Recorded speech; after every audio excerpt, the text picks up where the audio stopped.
கடந்த வாரம் யூபிசாஃப்ட் பங்குச்சந்தையில் வர்த்தகத்தை நிறுத்தியது. அவர்களது வருமான அறிக்கையை தாமதப்படுத்தியது. மொத்த கேமிங் இண்டஸ்ட்ரியையும் ஒரு நொடியில் பீதியில் ஆழ்த்தியது. யூபிசாஃப்டை யாராவது விலைக்கு வாங்கிட்டாங்களா? டென்சென்ட் மொத்தமா கைப்பற்றிட்டாங்களா? இல்லன்னா அந்த கம்பெனி உள்ளிருந்தே உடைஞ்சு போகுதா? இன்று நாம இந்த சத்தத்தை எல்லாம் கிழிச்சிட்டு உள்ளே போக போறோம். என்ன நடந்தது? இந்த தாமதம் ஏன் ரசிகர்கள் நினைச்ச மாதிரி இல்ல? மற்றும் இந்த ஒற்றை நிகழ்வு எப்படி யூபிசாஃப்டின் எதிர்காலத்தை மாத்த போகுதுன்னு பார்க்க போறோம். ஏஐயால் இயங்கும் என்பிசிகள் முதல் அதிக எதிர்பார்ப்பில் இருக்கும் Assassin's Creed Black Flag remake வரை எல்லாவற்றையும் அலச போறோம். இந்த மாற்றம் யூபிசாஃப்டின் ஒரு டெக்னிக்கல் கடன் ஒப்பந்த மீறல், டெக்னிக்கல் டெட் கவனன்ட் பிரீச்க்குள்ள தள்ளுச்சு. சுருக்கமா, அவங்க கடன் விகிதம் டெட் டு ஈபிட்டா ரேஷியோ வங்கியோட லிமிட்டை தாண்டி போச்சு. அதாவது அது ஒரு தொழில்நுட்ப தவறு, டெக்னிக்கல் டிஃபால்ட். அதனால ட்ரேடிங்கை நிறுத்தினது ஏன்? ஒருத்தருக்கு விக்க இல்ல, ஒரு பெரிய சரிவு இல்ல. அது வெறும் நிதி சம்பந்தமான வீட்டை சுத்தம் செய்யும் வேலைதான். ஆனா சந்தையையே நடுநடுங்க வைக்கிற அளவுக்கு அது ரொம்ப சீரியஸான விஷயம். நீங்க ஒரு ஒப்பந்தத்தை மீறினா வங்கிகள் உங்க பணத்தை உடனே திருப்பி தர சொல்லி கேட்கலாம். அப்போ யூபிசாஃப்ட் என்ன செஞ்சது? அவங்க அவசர உதவிக்கு கூப்பிட்டது டென்சென்ட்டை தான். டென்சென்ட்டின் 1.16 பில்லியன் முதலீட்டிலிருந்து ஒரு பெரிய தொகையை எடுத்து சுமார் 286 மில்லியன் கடன்களை கட்ட பயன்படுத்தினாங்க. இது உடனடியா ஒப்பந்த விதிகளை சரி செஞ்சது. அவங்க கிரெடிட் ரேட்டிங்கை ஸ்திரப்படுத்தியது. கம்பெனி நிதி ரீதியா விழலன்னு நிரூபித்தது. 2025 செப்டம்பர் நிலவரப்படி நிகர கடன் 1.15 பில்லியன், பணம் 668 மில்லியன். யூபிசாஃப்டின் நிதி இலக்குகள் மாறவில்லை. அவங்க அதே அளவில் வருமானம் மற்றும் லாபமில்லாத வருமானத்தை தான் எதிர்பார்க்கிறாங்க. இப்போதைக்கு நெருக்கடி தவிர்க்கப்பட்டது. வெளியே சந்தை அமைதியா இருக்கலாம், ஆனா ஸ்டூடியோவுக்குள்ள அது ஒரு பெரிய படுகொலை. யூபிசாஃப்ட் ஒரு 100 மில்லியன் செலவு குறைப்பு கட்டாயத்தில் இருக்குது. அதுக்கு என்ன செய்வாங்கன்னு தெரியுமா தம்பி? மனிதர்களை குறைப்பாங்க. 1500 வேலை நீக்கங்கள். இது திறமைக்கான செயல்பாடு இல்ல, ஒரு கணக்கு தவறுக்கு விலை கொடுக்க ஒரு கார்ப்பரேட் பலி சடங்கு. இது போதாதுன்னு அவங்க டெவலப்மெண்ட் செலவுகளை மூலதனமா காட்டுறாங்க. ஒரு விஷயத்தை கேளுங்க கேமர்களே, இதுதான் உண்மையான ஆபத்து. அவங்க கேம் டெவலப்மெண்ட்டை ஒரு நிதி சொத்தா பார்க்கறதால அசாசின்ஸ் கிரீட் போன்ற எந்த ஒரு முக்கிய கேம் தாமதமானாலும் அது கோடிக்கணக்கான யூரோக்களை இழப்பா காட்டும். சாதாரண வார்த்தைகள்ல சொல்றேன், பிளாக் ஃபிளாக் ரீமேக் தாமதமானால் யூபிசாஃப்ட் நிதி ரீதியா ஒரு பெரிய அடியை வாங்கும். டெவலப்பர்கள் தங்கள் தலைக்கு மேல கில்லட்டன் தொங்குற மாதிரி வேலை பார்த்துட்டு இருக்காங்க. ஆனா இங்கதான் அந்த எதிர்பாராத திருப்பு முனை, அந்த அன்எக்ஸ்பெக்டட்னஸ் இருக்கு. இந்த கார்ப்பரேட் நாடகத்துல மறைஞ்ச ஒரு விஷயம் என்னன்னா, அவங்க காலாண்டு ரிசல்ட் பிரமாதமா இருந்துச்சு. வருமானம் சென்றாண்டை விட 39% அதிகம். அவர்கள் எதிர்பார்த்ததை விட 50 மில்லியன் அதிகம். ஏன்னா பழைய கேம் பட்டியல் கிராக் ஆகி இருக்குது. வீரர்கள் உண்மையா இருக்காங்க. அசாசின்ஸ் கிரீட் ஷேடோஸ் மட்டுமே 211 மில்லியன் செஷன் நாட்களை உருவாக்கியது.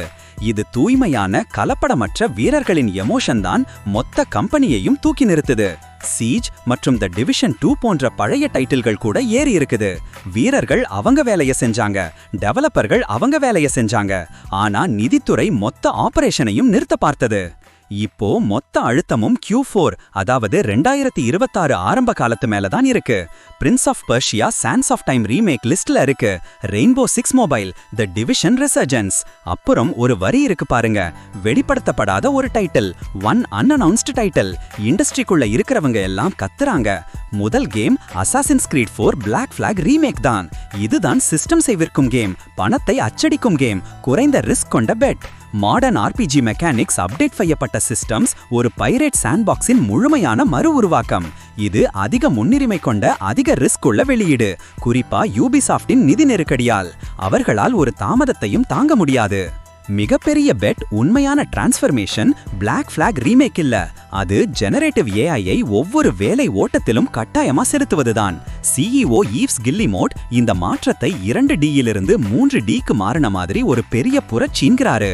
ஹைப்பா, இன்சேன் ஹைப். ஆனா உண்மை, அவங்க ஏஐயை நியோ என்பிசிகள், டைனமிக் உரையாடல்கள், கோடு உருவாக்கம், ஆர்ட் ப்ரொடக்ஷன் இதெல்லாம் எதுக்கு பயன்படுத்துறாங்கன்னா அந்த 1500 வேலை நீக்கங்களை சரி செய்யத்தான். அவங்க மனித உழைப்பை எந்திரத்தின் வெளியீட்டை கொண்டு மாத்த பார்க்கறாங்க.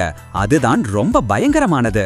ஏஐயை பயன்படுத்துறதால டெக்னிக்கல் டெட், ஏஐ மாயத்தோற்றம் மற்றும் ஒரு அழகான உணர்ச்சிபூர்வமான கதை ஒரு சலியான ஆன்மா இல்லாத அல்காரிதமா மாறலாம். மனித மேற்பார்வைதான் கதையின் இதயம்னு சொல்றாங்க. ஆனா மிச்சம் இருக்கிற டெவலப்பர்கள் கண்ணில் இருக்கிற பயத்தை நான் பார்க்கறேன். அவர் ஒரு சோதிக்கப்படாத டிஜிட்டல் கோவர்க்கரோட நேரத்துக்கு எதிராக ஓட அவங்க கட்டாயப்படுறாங்க.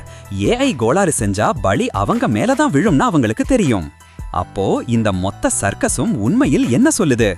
இது ஒரு கரையாத கைப்பற்றல் இல்ல, இது ஒரு முழுமையான சரிவு இல்ல. அது ஒரு கடுமையான வெக்கக்கேடான கணக்கு திருத்தம் தான். அது ஒரு கடன் மீறலை தூண்டியது. யூபிசாஃப்ட் அதை டென்சென்ட் பணத்தை பயன்படுத்தி உடனே சரி செஞ்சது. ஆனா இது இன்னும் என்ன சொல்லுதுன்னா, யூபிசாஃப்ட் எல்லாவற்றையும் மறுசீரமைக்குது. பிளாக் ஃபிளாக் உண்மை மற்றும் அது ரொம்ப ஆபத்தானது.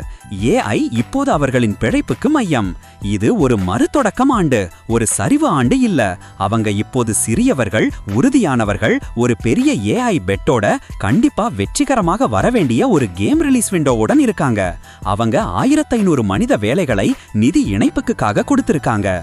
என்ன நீங்க நினைக்கிறீங்க? யூபிசாஃப்டின் ஏஐ வியூகம் கேமிங்கின் எதிர்காலமா, இல்லன்னா நெருக்கடிக்குள்ள எடுக்கப்பட்ட ஒரு நிர்பந்தமான ஆன்மா இல்லாத செயலா? மற்றும் வதந்தியான பிளாக் ஃபிளாக் ரீமேக் மீது உங்களுக்கு ஹைப் இருக்கா? உங்க கருப்புகளை கீழே சொல்லுங்க. அந்த லைக் பட்டனை உடைங்க. மற்றும் அடுத்த முறை கார்ப்பரேட் பேராசையும் படைப்பாற்றலும் மோதும்போது எங்களை சப்ஸ்கிரைப் பண்ணுங்க. அவங்க ஸ்ப்ரெட்ஷீட்டை சரி செஞ்சாங்க, ஆனா ஆன்மாவை உடைச்சிட்டாங்க.